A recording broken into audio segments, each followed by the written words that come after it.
banyak menimbulkan ya kontroversi, banyak menimbulkan tentangan dari masyarakat. Nah, takutnya ya itu tadi overcriminalization. Melakukan satu persetubuhan bersama. Nah, supaya orang tidak bisa asal gerbang. Makanya dunia luar negeri juga sempat mengecam ya Pasal komunisme.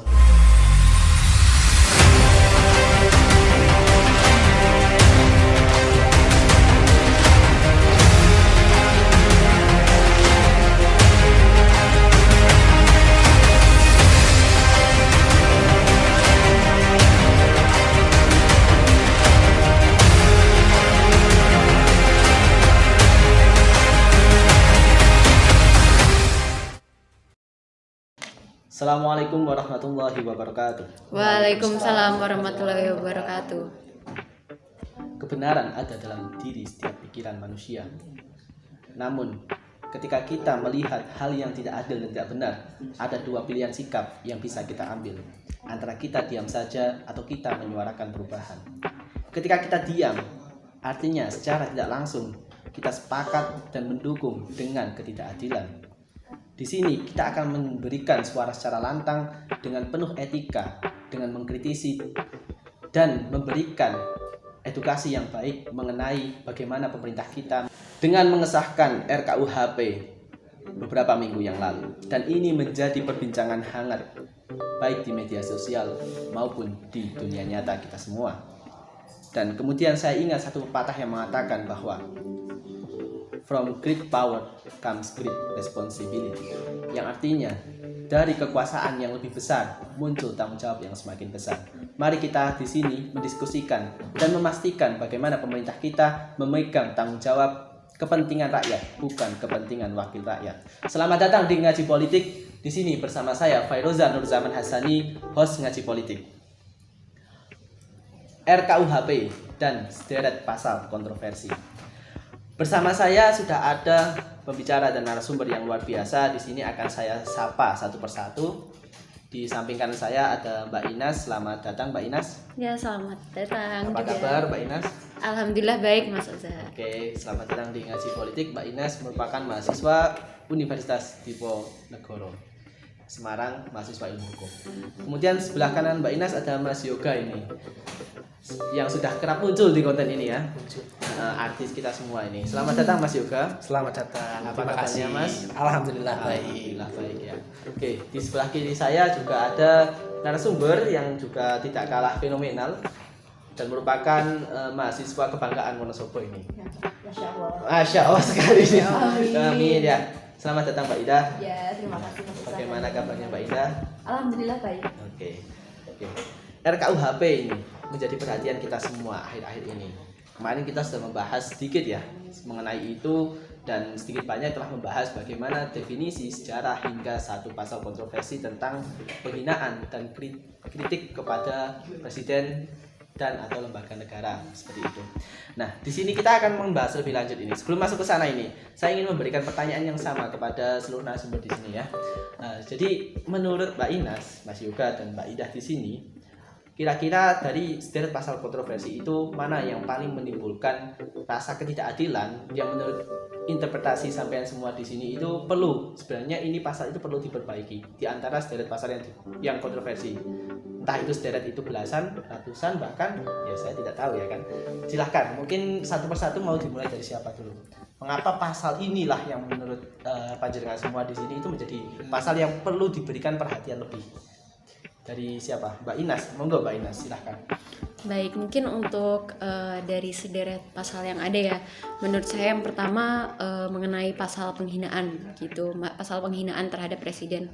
Karena walaupun sudah ada delik dan kemudian sudah ada pengaturan tertentunya, namun perlu diperhatikan nanti peraturan turunannya terkait mekanismenya lebih lanjut itu bagaimana, karena interpretasi atau pedoman interpretasi bagi penegak hukum itu sangat penting begitu. Dan mungkin yang pasal kedua ya, mungkin pasal terkait penyuluhan edukasi kontrasepsi, karena itu sendiri banyak menimbulkan ya kontroversi, banyak menimbulkan tentangan dari masyarakat, dan memang harus dikawal untuk peraturan turunannya begitu. Peraturan turunannya perlu dikawal untuk melihat secara detail sebenarnya bagaimana sih teknis dan apa saja yang sebenarnya harus diedukasikan oleh profesional dan memegang izin begitu, dan atau bahkan memiliki sertifikasi tertentu begitu. Jadi mungkin itu Mas Osa. Oke, terima kasih Mbak Inas ya. Tadi tentang tadi disampaikan Mbak Inas tentang pasal penghinaan terhadap presiden dan wakil presiden yang itu tercantum di pasal 218, 219 dan 216. Kemudian pasal penghinaan terhadap lembaga negara di pasal 240 dan pasal 241. Ini menjadi perhatian lebih ya Mbak Inas di situ. Kemudian ada tentang penyuluhan kontrasepsi ya di situ ya. Iya, penyuluhan tentang kontrasepsi. penyuluhannya yang mana di situ tuh dikatakan hanya boleh dilakukan oleh profesional kayak gitu. Nah, itu yang menyulut pro dan kontra sebenarnya. Oke, jadi Mas Yoga sendiri dari setiap pasal yang bermasalah pasal apa ini? Atau sehati dengan Mbak Inas? Kita harus melihat pasal-pasal itu di dalam kondisi makronya ya. Artinya ada suatu formula tersendiri untuk bisa mengatakan pasal tersebut layak masuk atau tidak. Nah, kalau misalnya kita berbicara mengenai filsafat hukum yang sering kita bahas gitu, ada yang disebut sebagai Radbruch formula, yang di situ dikatakan bahwasanya asas keadilan itu nilainya lebih tinggi dibandingkan asas kepastian hukum. Jadi harus ada semacam rasa nilai-nilai keadilan yang melatar belakangi suatu pasal itu muncul dibandingkan ada suatu kepastian hukum. Maka dari itu pentingnya di dalam hukum Indonesia terutama adalah mengandalkan restoratif justice untuk bisa sampai kepada nilai-nilai keadilan itu. Nah, kalau misalnya kepastian hukum itu tidak mencapai nilai keadilan, ada jalur-jalur lain yang harus lebih ditempuh untuk mencapai rasa keadilan itu. Yang selama ini restoratif justice itu kurang diperhatikan karena lebih kepada kita, gitu. Kepastian hukum yang tekstual sekali. Nah, itu harus kita pikirkan bersama-sama sebagai seorang ahli hukum atau sebagai warga negara Indonesia. Karena ini sebenarnya adalah tanggung jawab bersama dan kita sendiri yang akan menjalani itu kan. Kehidupan kita kan nanti akan diawasi oleh KUHP itu. Oke. Saya setuju juga dengan Mas Yoga ini ya. Jadi kita kan di sini masih muda ya, iya kan? Masih muda kan? Ya, kita masih muda di sini dan mau tidak mau kita juga akan terdampak dengan penerapan KUHP ini yang akan dimulai 3 tahun lagi. Dan saya merasa kita di sini juga punya kepentingan karena kita akan hidup bersama peraturan itu ya kan. Ketika kita diam saja dengan peraturan yang memang menurut kita tidak sesuai dengan apa yang akan kita rasakan di kehidupan nantinya, artinya kita membiarkan ketidakadilan yang akan merusak kenyamanan kehidupan kita khususnya, bahkan keluarga kita. Menurut saya RKUHP penolakan atau mengkritik itu tuh tidak sebatas mengkritik karena aturan itu tidak sesuai, tapi ini menyangkut kehidupan kita bersama selanjutnya kayak gitu. Benar yang disampaikan Mas Yoga tadi. Oke, Mbak Indah sendiri ini kayaknya Mbak Indah sudah menyiapkan banyak pasal ini kayaknya. Menurut Mbak Indah pasal mana nih yang paling kontroversi atau yang perlu perhatian lebih di pasal RKUHP kita gitu?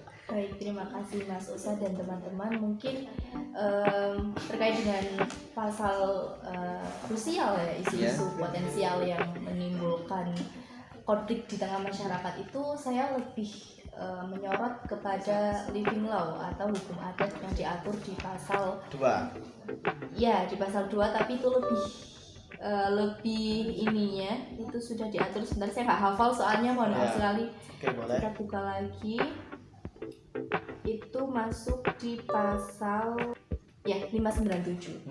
Jadi mungkin di sini kalau saya boleh usul dan saya boleh saran ya, terkait dengan masalah hukum adat atau living law, itu lebih kemudian kita perhatikan lagi karena takutnya nanti kemudian hukum adat ini bisa menyebabkan over criminalization atau kriminalisasi yang berlebihan. Karena kita tahu sendiri bahwasanya negara kita memang sudah sebenarnya sebelum diatur di dalam KUHP yang baru ini memang sudah mengakui hukum adat sebagai hukum yang diakui di negara kita. Itu sudah tertuang di dalam konstitusi kita pasal 18B ayat 1. Itu memang sudah diakui bahwa hukum adat itu memang bisa berdampingan dengan hukum positif di negara kita. Tetapi apabila kemudian hukum adat dimasukkan juga di dalam KUHP, itu sebenarnya mencederai beberapa prinsip yang ada di dalam prinsip hukum pidana.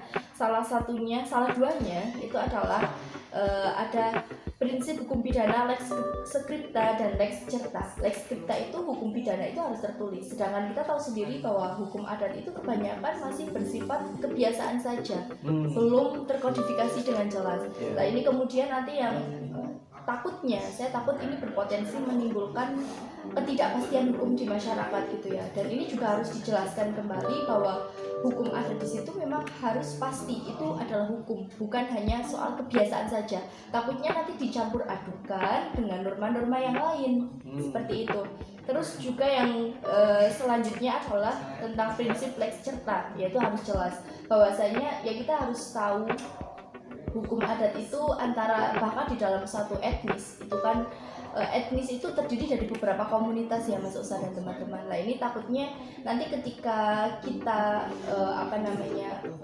mengangkat satu hukum ini secara serampangan, nah takutnya yaitu tadi over criminalization seperti itu mungkin Mas Osa. Oke, luar biasa sekali ya teman-teman semua. Bagaimana tadi mungkin tambahan penjelasan dari Mbak Indah yang menyorot tentang bagaimana living law atau pasal tentang hukum adat. Dimana ya mungkin tambahan di sini menurut saya bagaimana pandangan-pandangan ahli hukum mengenai pasal ini juga ini kan merupakan pasal tambahan ya yang tadinya itu tidak diatur di KUHP sebelumnya kalau tidak salah.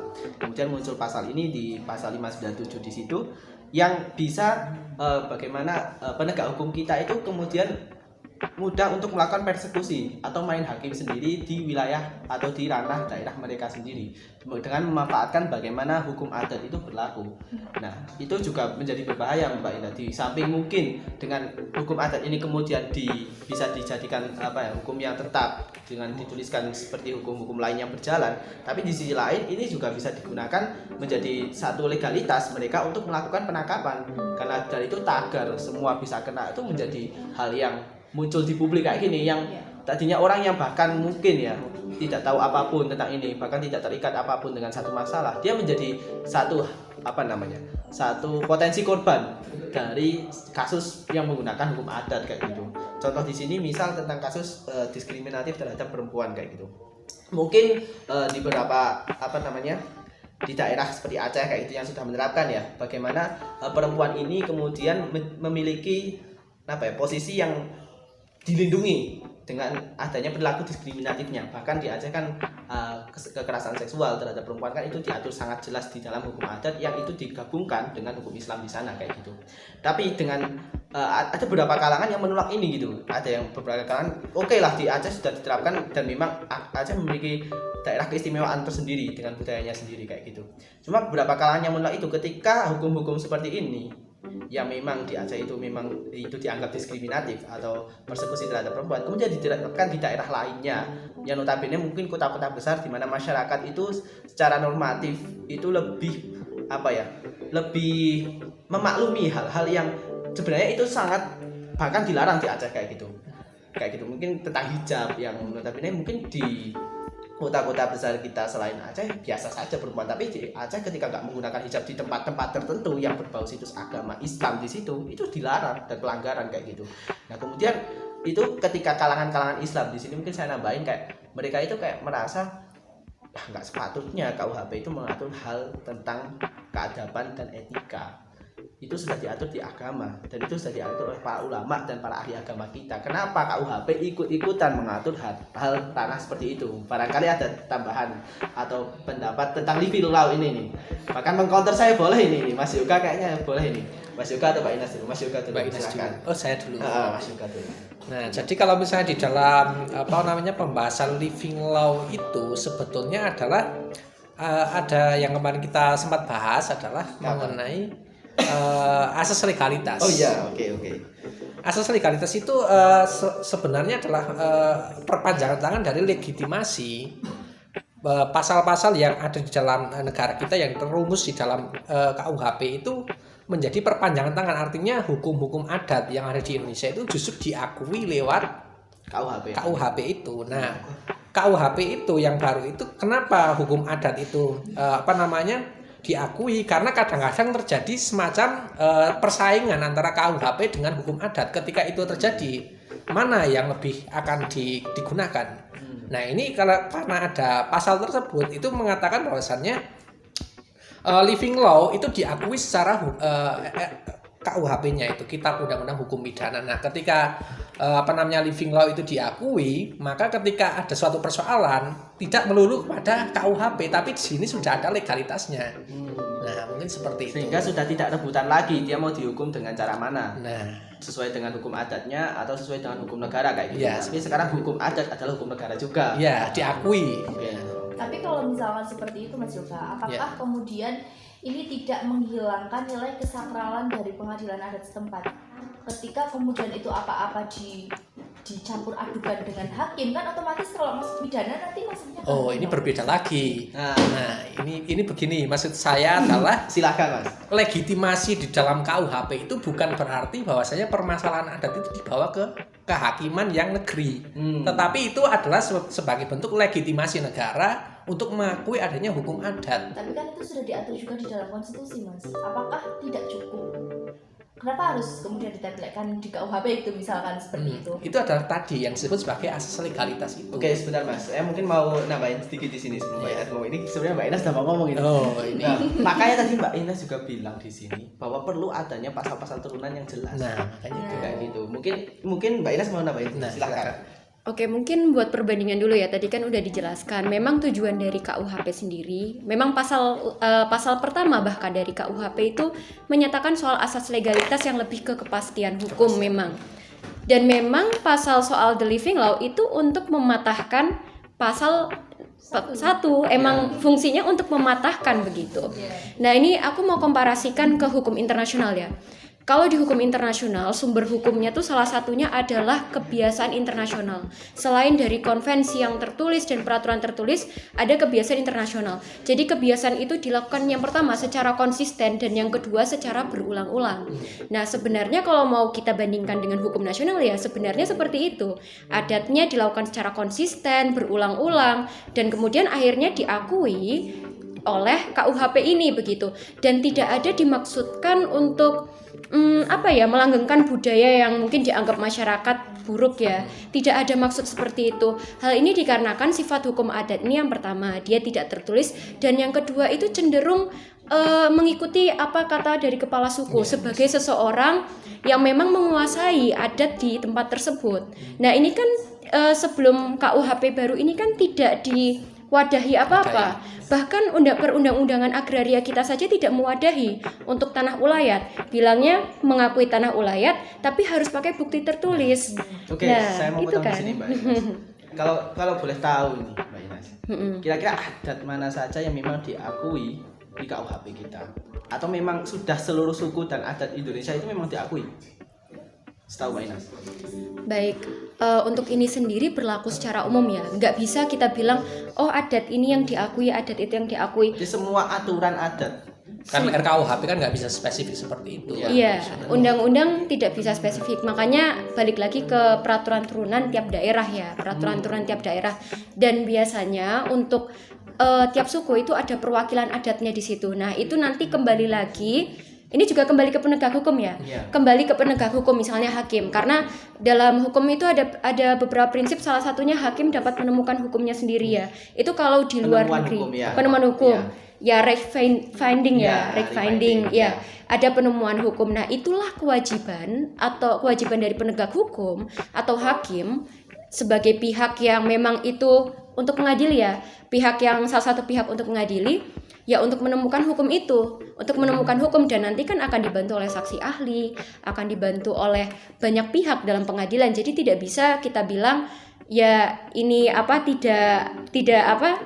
ini nggak pasti gitu, nggak bisa dibilang kayak gitu, karena memang tujuannya agar tidak pasti, agar tidak sesuai pasal 1 begitu Mas Osa dan teman-teman. Oke, mungkin nambahin di sini. Jadi satu pasal aja ini, satu pasal ya.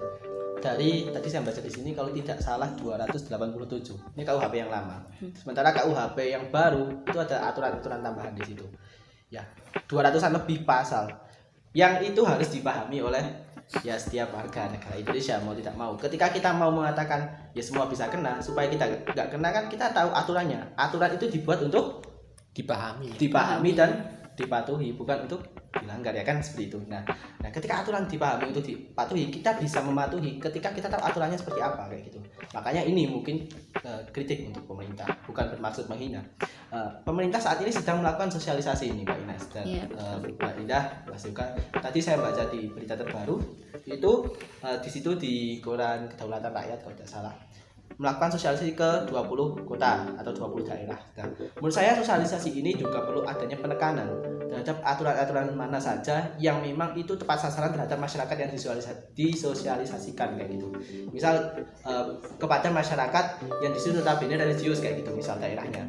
Ya, tidak perlu terlalu banyak melakukan sosialisasi pasal tentang yang akan kita bahas setelah ini, perzinahan misal kayak gitu. Ya, jadi sosialisasinya penekanan terhadap semua yang tepat sasaran. Dan juga ada penekanan terhadap aturan-aturan mana saja sih yang di situ dirasa perlu untuk dipahami masyarakat terhadap seluruh kalangannya kayak gitu. Nah, itu penting adanya sosialisasi hukum kayak gitu.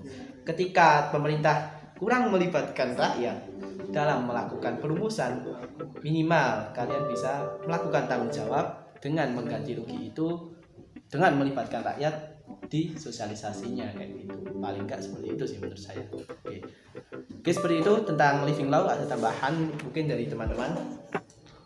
Tapi gini, satu kata, sepakat atau tidak sepakat. Dan itu saya tidak memaksa kalian untuk menjawab di sini kayak gitu. Mbak Ina sepakat dengan living law? Sepakat. Oke, Mas Yuka? Sepakat dengan catatan. Oke, Sepakat. Mbak Indah? Sepakat dengan catatan. Sepakat dengan catatan. Oke, terima kasih, luar biasa. Tepuk tangan untuk kita semua.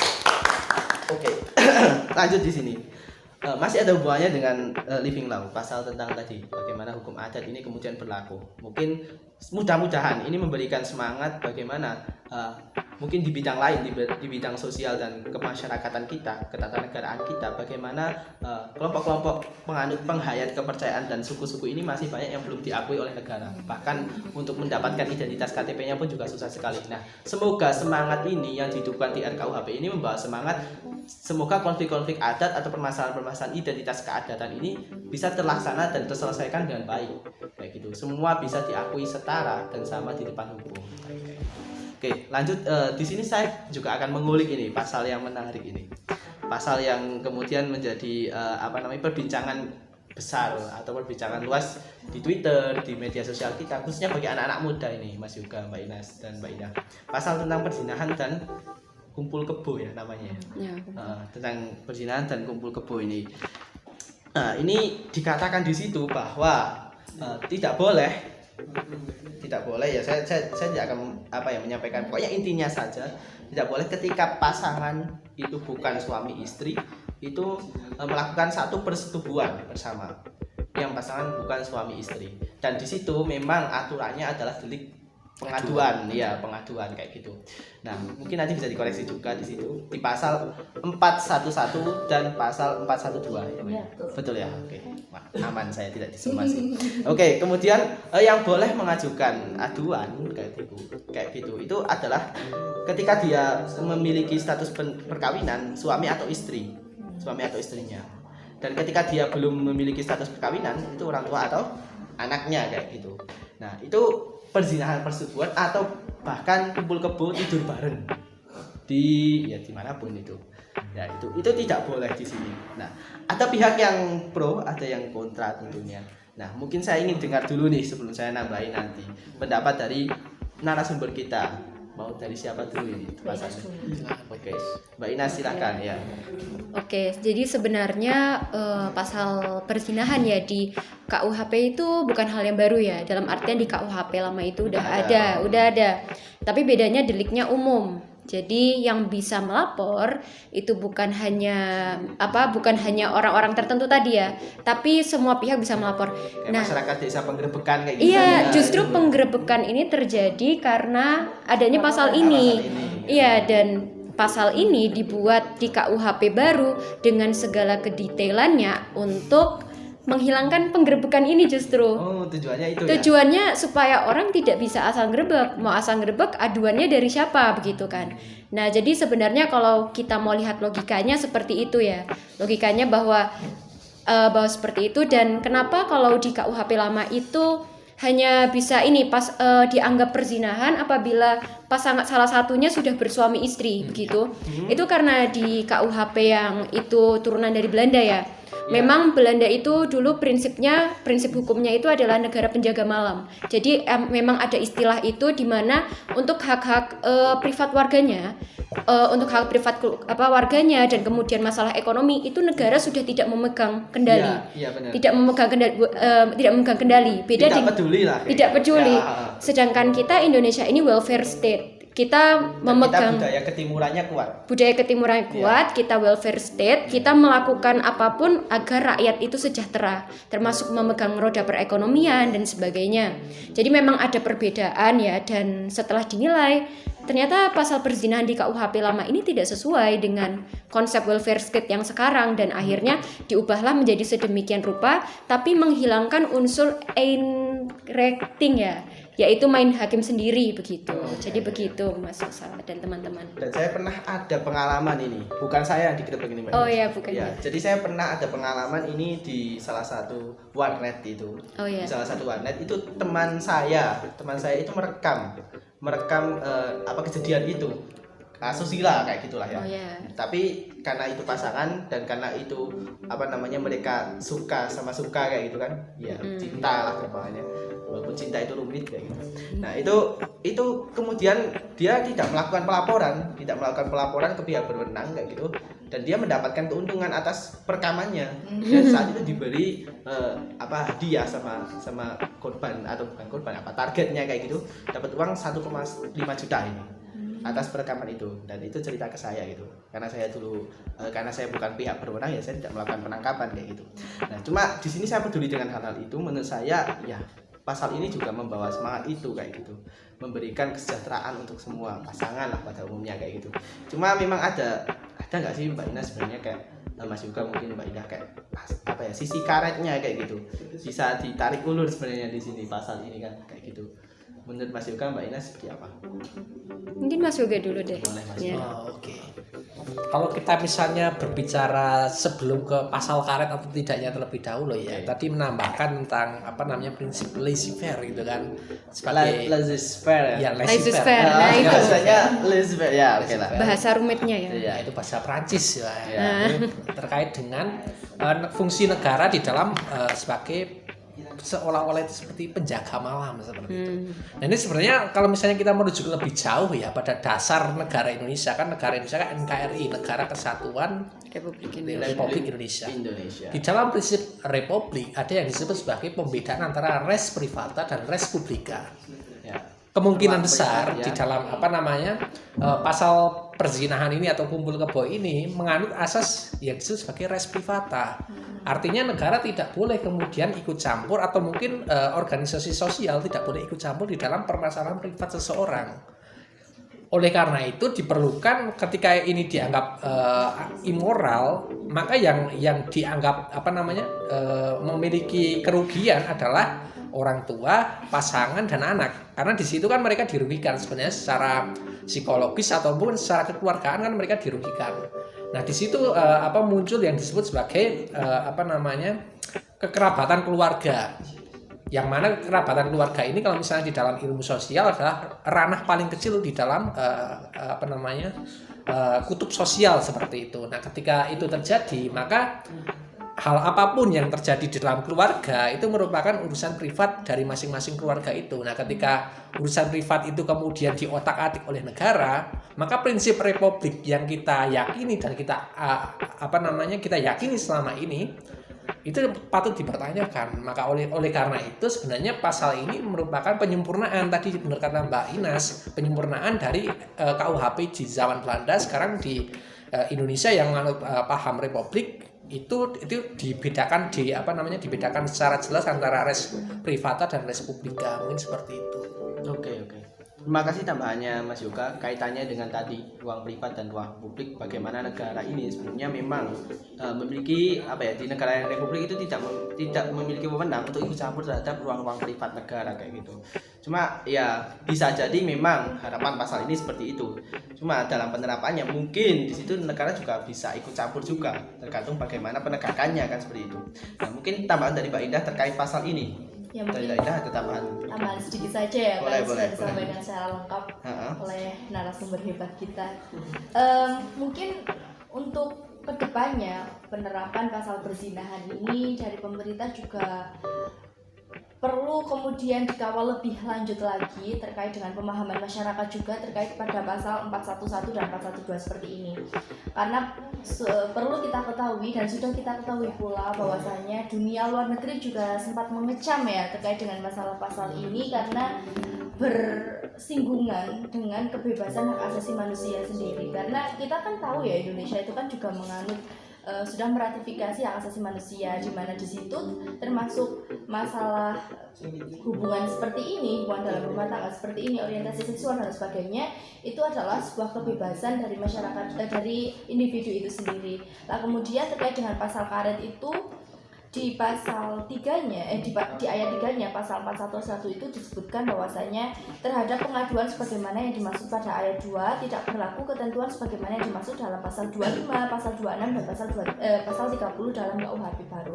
Apa sih isi pasal 25, pasal 26 dan pasal 30? Jadi di pasal 25 itu disebutkan di ayat 1-nya dalam hal korban tindak pidana aduan belum berumur 16 tahun yang berhak mengadu merupakan orang tua atau walinya. Ketika ini sudah disampaikan di pasal 411 bahwa pasal 25 itu tidak berlaku untuk pasal perzinahan, maka bisa kita ketahui bahwa anak di bawah umur itu dia aduannya itu bisa diterima oleh aparat penegak hukum kita, karena itu sudah disampaikan kan bahwasanya ketentuan pada pasal 25 itu tidak berlaku di pasal perzinahan. Nah ini kemudian nanti mungkin bisa dikoreksi lagi bagaimana legitimasi atau bagaimana keabsahan dari sebuah pengaduan oleh anak di bawah umur yang di mana walinya itu dia tidak dia tidak wajib untuk mewalikan si anak di bawah umur ini. Nah takutnya nanti terjadi kesimpangsiuran juga di masyarakat terkait kok ini di sini diatur seperti ini bertentangan dengan pasal 25 yang seperti ini. Mungkin seperti itu Mas Usa. Oke, terima kasih ya pembicara-pembicara semua di sini, Mbak Inas, Mas Yoga dan Mbak Indah, bagaimana menyampaikan tentang dan melakukan edukasi, melakukan diskusi tentang pasal tentang perzinahan ini gitu. Mungkin saya akan menambahkan di sini bagaimana pasal perzinahan ini kemudian kira-kira simulasinya ketika diterapkan nantinya kayak gitu. Ketika ada suami istri yang sah kayak gitu dan kemudian suaminya melakukan perzinahan di tempat yang tidak diketahui istrinya di situ. Nah, ketika tidak diketahui, artinya kan istrinya tidak bisa melakukan pengaduan dan laporan. Berarti itu kemudian kegiatan-kegiatan seperti itu maka menjadi tanggung jawab keluarga masing-masing gitu, bukan tanggung jawab negara. Kayak gitu mungkin logika ya. Iya, logikanya seperti ketika itu. tidak diketahui tidak apa-apa. Tidak apa-apanya dalam artian tidak dipidana maksudnya. Tidak, ya kalau tidak dipidana ketika tidak ketahuan. Iya. Karena kembali lagi ke deliknya kan. Deliknya. Ke delik aduannya gitu. Nah, berarti ketika ada suami istri dan dia melakukan perselingkuhan dan di situ suka sama suka tidak masalah dalam pidana ya kan, asalkan pihak yang dirugikan tidak merasa dirugikan, dan tidak ada pengaduan. Ya, tidak ada pengaduan. Betul. Jadi memang di satu sisi sebenarnya mungkin ya Mas, mungkin juga menguntungkan ya bagi orang-orang yang selingkuh. Tidak sejauh itu. ya seuzonnya jangan sejauh itu. Oke. Mungkin kayak gitu ya. Semoga ini juga selain memberikan ruang privat yang luas terhadap pasangan di luar sana gitu. Ya, semoga juga kita juga lebih beradab dan beretika ketika berpasangan kayak gitu. Apalagi ketika kita sudah punya suami dan istri. Di Islam sendiri golongan orang yang akan dilaknat Allah paling bawah di neraka terbawah adalah orang yang melakukan zina muhsan kayak gitu.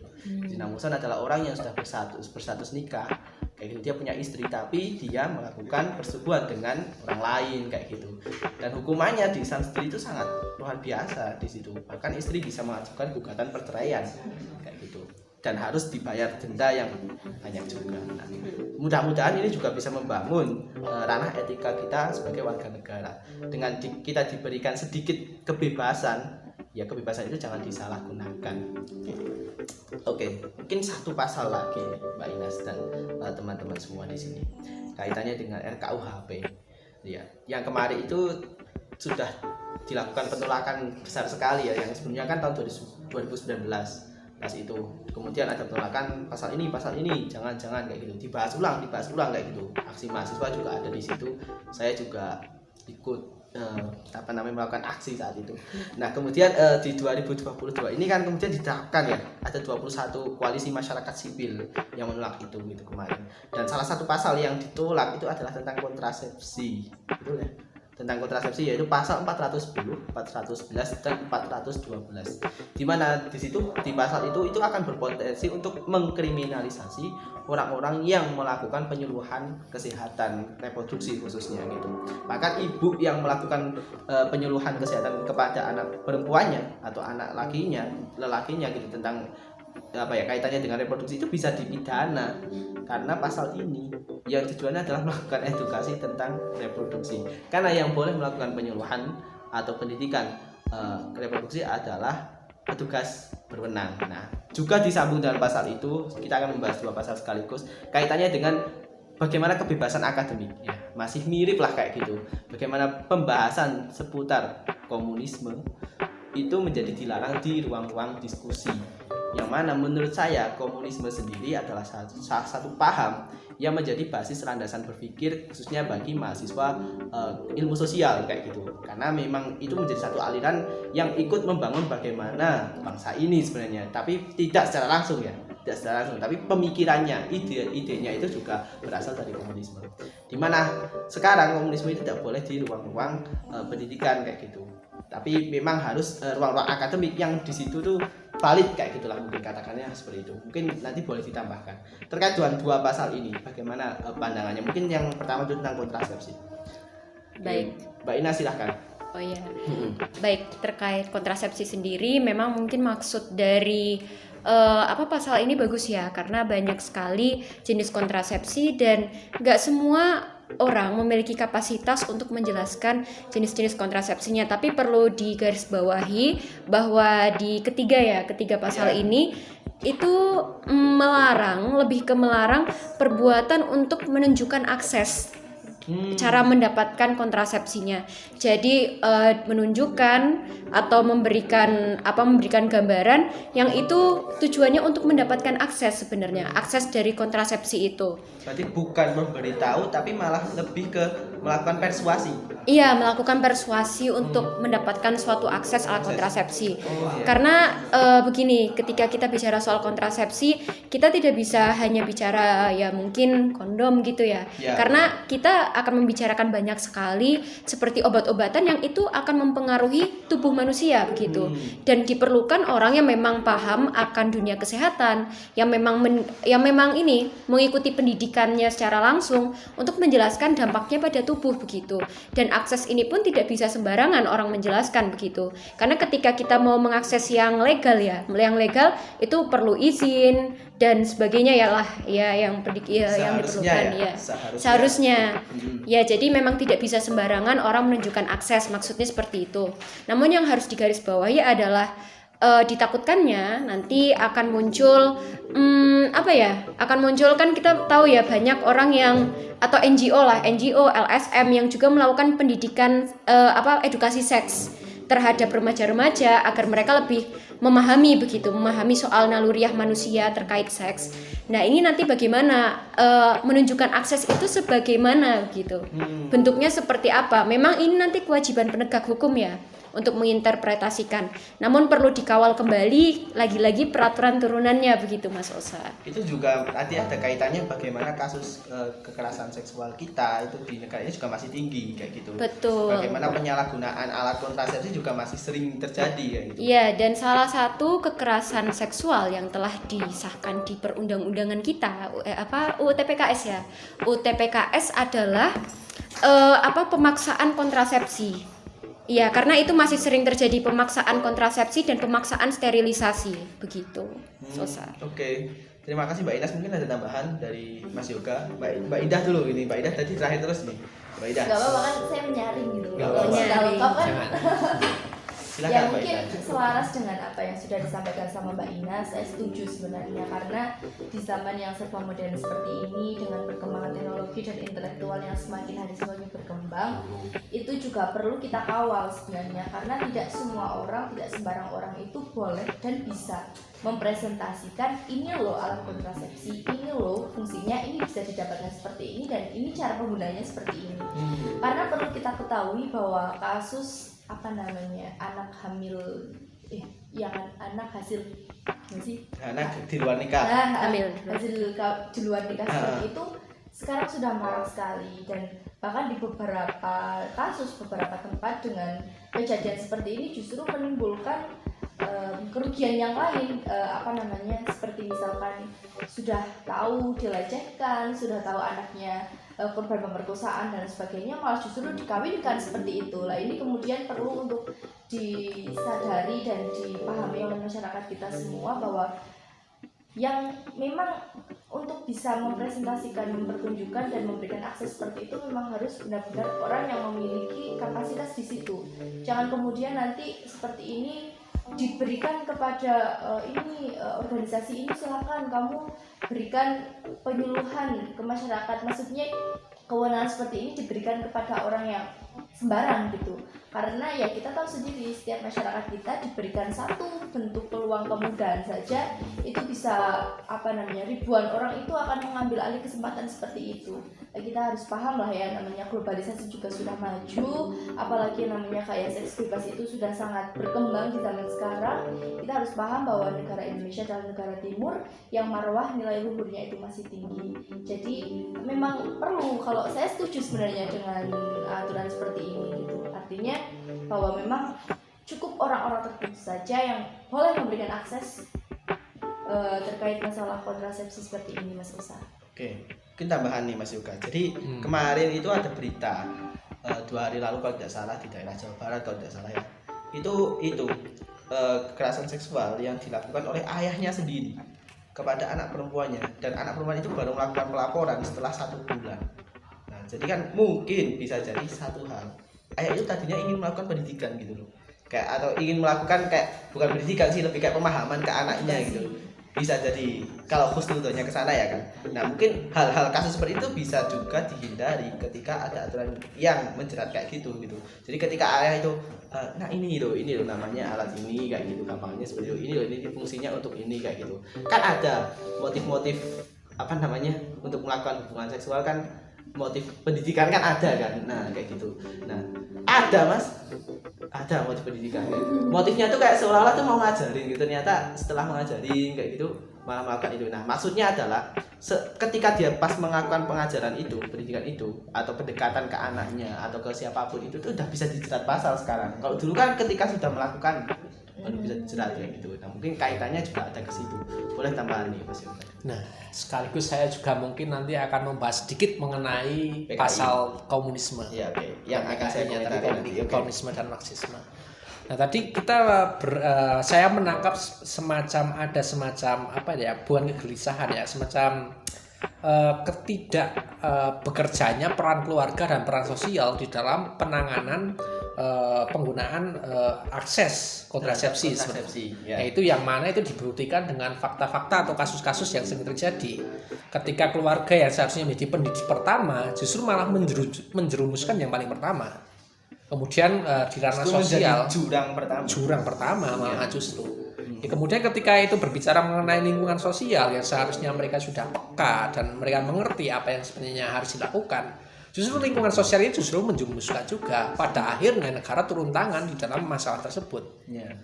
Itu mungkin semacam genealogi dari pasal tersebut. Nah, berbicara mengenai pasal komunisme, Marxisme dan Leninisme yang dilarang di dalam KUHP itu pasal berapa ya? Salah. Pasal 188. Iya, 188. Mungkin kalau misalnya di dalam seminar atau diskursus itu sepertinya diperbolehkan kalau tidak salah ya, di dalam isiannya.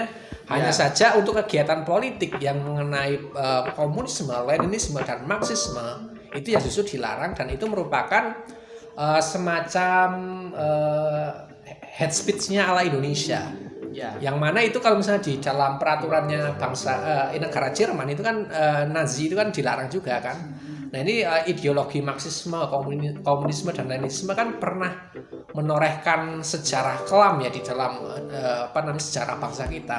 Nah itu mungkin semacam ingin dikemas secara secara pasal tersebut itu ketika komunisme, Leninisme dan Marxisme itu menjadi suatu gerakan politik, baru itu yang dilarang. Tetapi ketika dia hanya memikirkan itu atau mendiskusikan itu justru ketika itu masuk ke dalam, itu masuknya ke dalam diskursus ilmiah.